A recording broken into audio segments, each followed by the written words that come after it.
Nous allons retrouver à présent Sulpice Oscar Baguidi. Ce sera juste après le titre de la chronique, ce vendredi, le mal de l'oisiveté.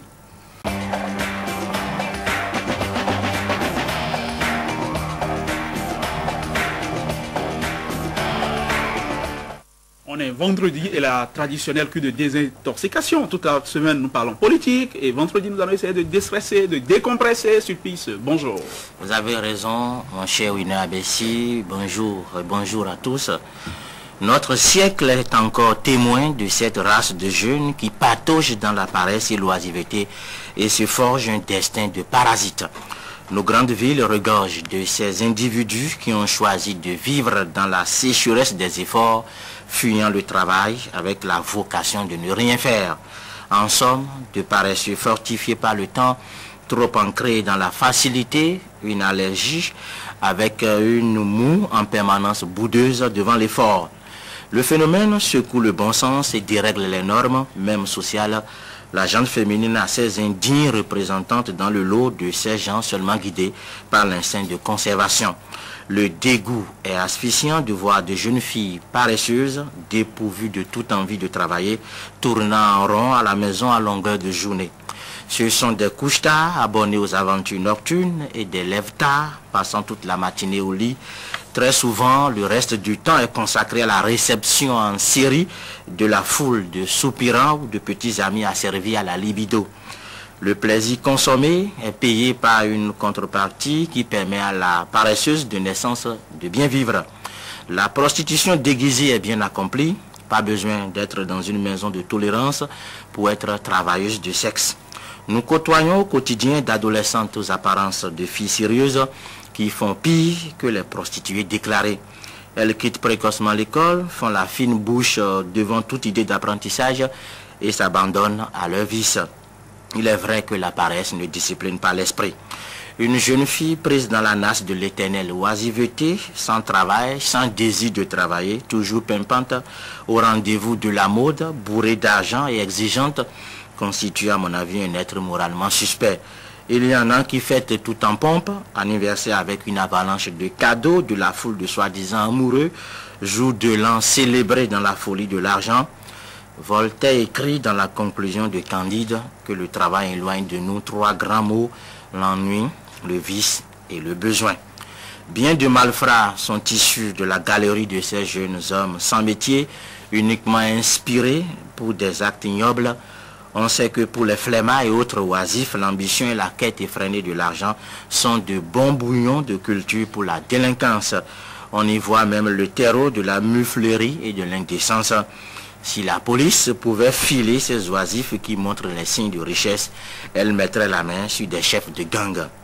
L'angoisse humaine de certains des esprits maudits trouve parfois le baume dans la fainéantise.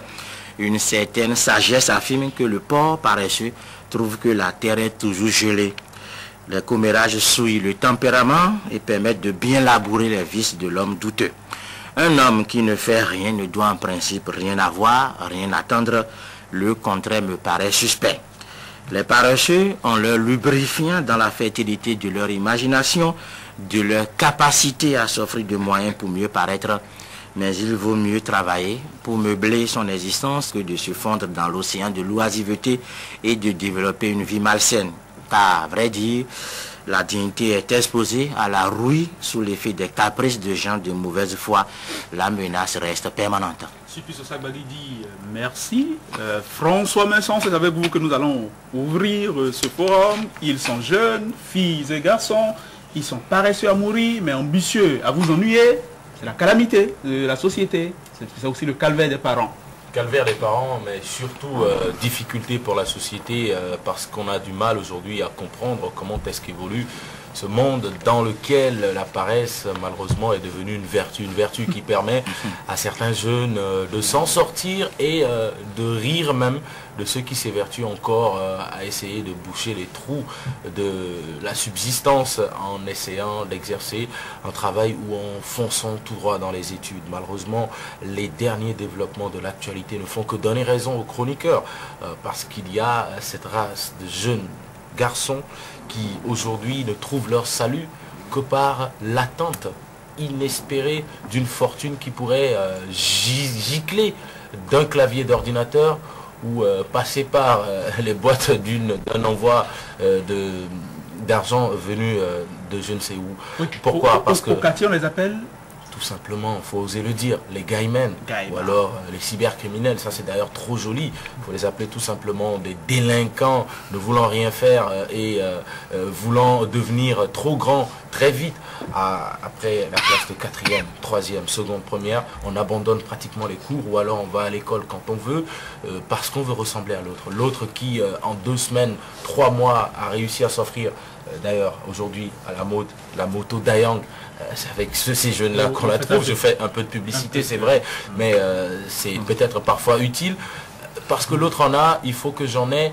On passe tout le temps au cyber à la recherche d'un hurluberlu à arnaquer et à escroquer. Et je me demande comment est-ce qu'également ces personnes arrivent à se tomber dans le piège de ces jeunes oisifs. Et c'est un drame, parce que de plus en plus, le mal est en train de reculer.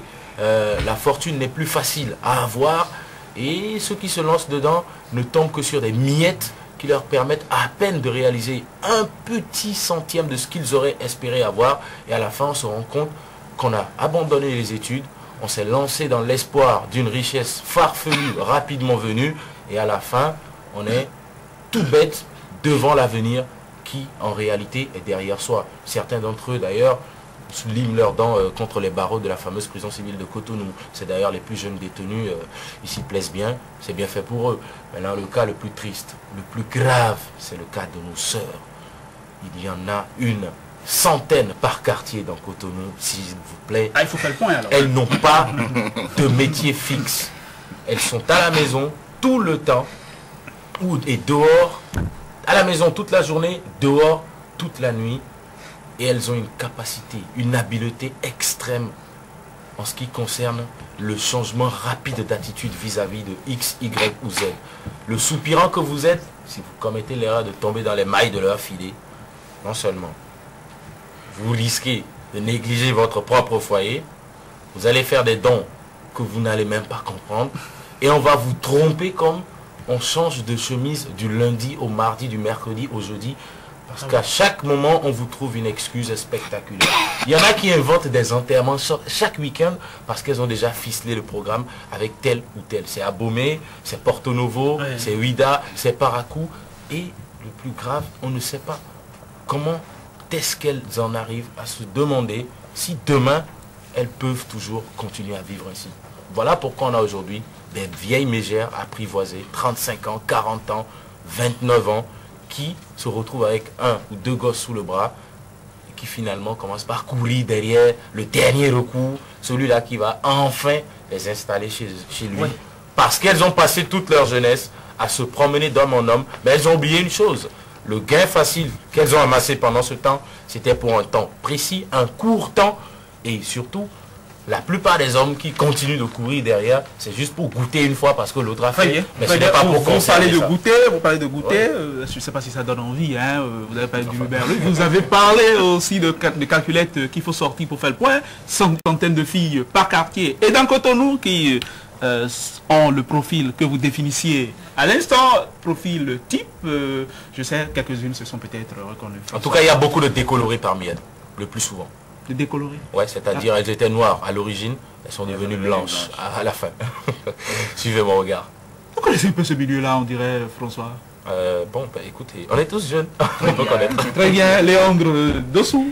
Oui, ben, il faut dire que l'oisiveté, c'est un phénomène social qu'on observe dans toute société. Donc, et chez nous, par exemple, au Bénin, vous allez voir ces hommes et femmes qui ne font rien, qui ne veulent rien faire et qui ont besoin de satisfaire leurs besoins fondamentaux, puisqu'ils sont des hommes. Vous ne faites rien, vous êtes exposé aux besoins, vous êtes exposé aux vices, vous êtes exposé à l'ennui. Vous allez voir ces jeunes filles qui s'ennuient. Et alors, libre cours à la délinquance sexuelle, ces hommes qui sont dans le besoin et qui s'adonnent simplement au vice. C'est comme ça que ça se passe. Et là où, je dirais, la série sur le gâteau, c'est que vous allez voir ces hommes, ces femmes qui ne font rien, qui passent toute leur journée à dormir, à jouer à la belote, à passer le temps à la maison, et qui sont riches, qui vivent dans une certaine aisance matérielle et financière. C'est là que ça devient inquiétant. D'où est-ce qu'ils sortent Ces hommes qui passent toute la journée à la maison, et quand vous observez un peu, vous allez constater que c'est la nuit qu'ils sortent. Et c'est pour rentrer très tôt le matin, à 4h, à 5h. Et quand ils reviennent, dans la journée qui suit, c'est la fête, on s'amuse. Vous allez voir ces jeunes filles qui passent pratiquement toute la journée à la maison, à être collées au téléphone portable, à envoyer des messages, à prendre des coups de fil. Elles ne font rien. Et c'est elles qui fêtent des anniversaires, par exemple, et qui s'habillent très bien, qui portent des tissus Vlisco. Non, mais ce sont des situations que tout le monde observe. Nous sommes des lève-tôt, il y en a de lève-tard. Vous parlez d'anniversaire, il y a peut-être des femmes qui fêtent plusieurs fois leur anniversaire dans une même année. Oui, oui, ça aussi, c'est une stratégie. Oui, c'est ça, c'est une manière d'escroquer. C'est de l'escroquerie aussi. Elle rencontre un homme, un nouvel homme, et une semaine après, elle doit fêter leur anniversaire. On annonce à l'homme, mon anniversaire, c'est dans une semaine. Et on essaie de dépouiller cet homme-là. On tombe sur un autre et puis on annonce encore un anniversaire. Ça, le problème est que même dans les collèges, nos jeunes sœurs le font aussi.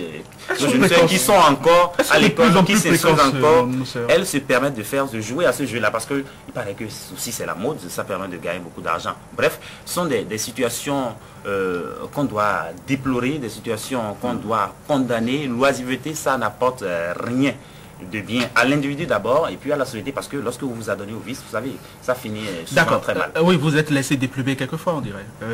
Non, jamais.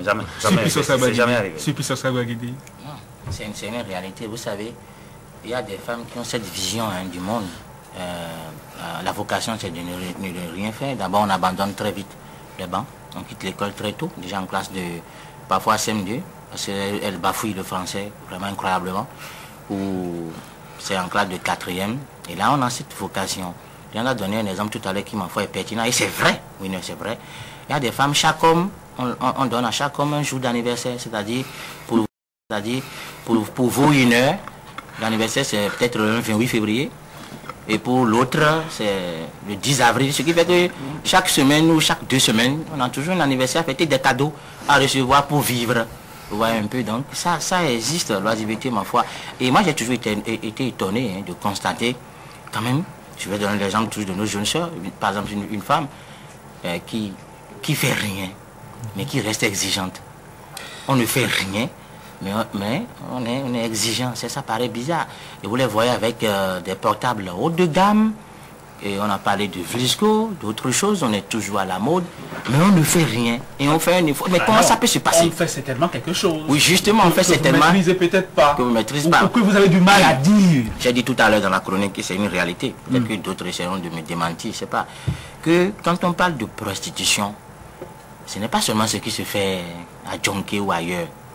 Il y a des femmes, il y en a pire que celles que certains vont voir ailleurs. Elles sont dans l'arrière-cour des maisons, mais sans étiquette. Sans étiquette. La nuit est bien remplie, bien chargée, bien mouvementée. On se couche tard. On se lève peut-être à midi, 13h. Et puis en même temps avec le portable, on essaie de fixer les rendez-vous en série pour vivre. Et le soir, on batiforme. Franchement, le mot est même faible. Bonjour, Logi. Bonjour, et puis vraiment, je dis c'est dangereux. Maintenant, de même, les hommes, vous savez, oui.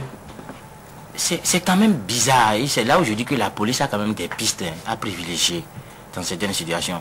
Que des gens ne font rien, mais se développent. Ouais, sur le plan financier, ils ne font rien, se développent. On ne leur connaît même pas un héritage, ce n'est pas des héritiers. Et qui se développent, je pense que c'est des pistes à explorer par la police. Parce que je ne sais pas comment on peut avoir l'argent sans rien faire. Et vous allez dans certains quartiers, François a parlé quasiment de tous les quartiers, mais vous allez quand même dans des endroits où il y a des gens que vous retrouvez au même endroit durant toute la journée, mais qui se développe tout le temps.